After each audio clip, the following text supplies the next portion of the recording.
You just got your new VPR in our premium ProBox. Here's how to build it. Reference these timestamps to skip ahead if needed. Start by opening one side of the box using box cutters or scissors. You'll see there are instructions for new bike day and 2 handles on the inner box. Remove the 2 boxes under the handlebars, which include all of your small parts, hydration system, QBox, and owner's manual.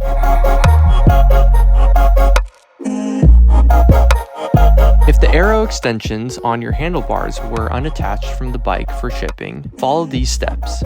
If not, skip ahead. Use scissors to remove all zip ties that hold the extensions. Locate the bag with rubber grommets, 8 screws, and aero bar pads. Notice the grid pattern and adjust to your preferred riding position. Use 4 screws on each extension and torque to 5 Nm. Lift the wire and place rubber grommet snug into the extension. Then attach the aero bar pad to the Velcro. Repeat on the other side. Next, use scissors to cut all zip ties or packaging that came on the bike. Within the small parts bag, locate the 6mm through axle tool. Then use it to remove the front through axle from the fork. Remove the seat post and saddle by lifting the front of the bike up and sliding the seat post out.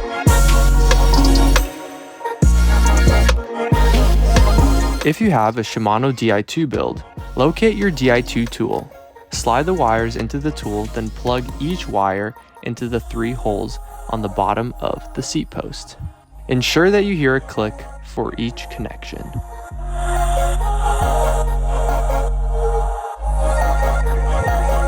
To charge Di2, locate your Di2 charger that will be in your small parts bag.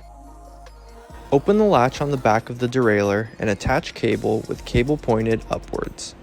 Make sure that it clicks in place.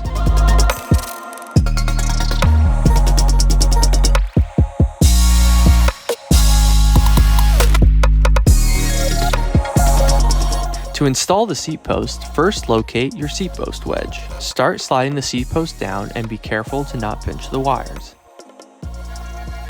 Use the 4mm bit on the torque wrench to torque it to 6 to 8 Nm.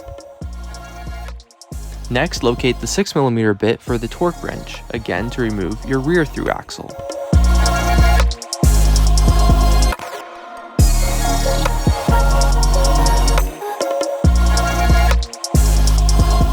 To install the rear wheel, line the smallest gear on the cassette up with the chain. Gently pull back on the rear derailleur and line the rotor up in between the brake caliper until it slides in. Then tighten down with the 6mm through axle tool found in your small parts bag. To install the front wheel, line the rotor up with the center of the brake pads in the brake caliper until it slides into place. Then slide the front through axle through the fork and wheel and tighten with the tool. Now that we've got the wheels on, we can install the QBox found in one of your small parts boxes. Remove the lid first, then align the box with the tracks on the frame and slide it down. To put the top back on, squeeze the 2 tabs on the outside and line it up with the box until it clicks. Locate the front hydration system. Then locate the beak under the handlebars and line it up with the tracks on the inside of the hydration system. You'll hear a click when it is correctly installed. Before we get to riding, check all torque specs, tire pressure, and attachments before going out. To learn more about your VPR, check us out at quintanarutry.com.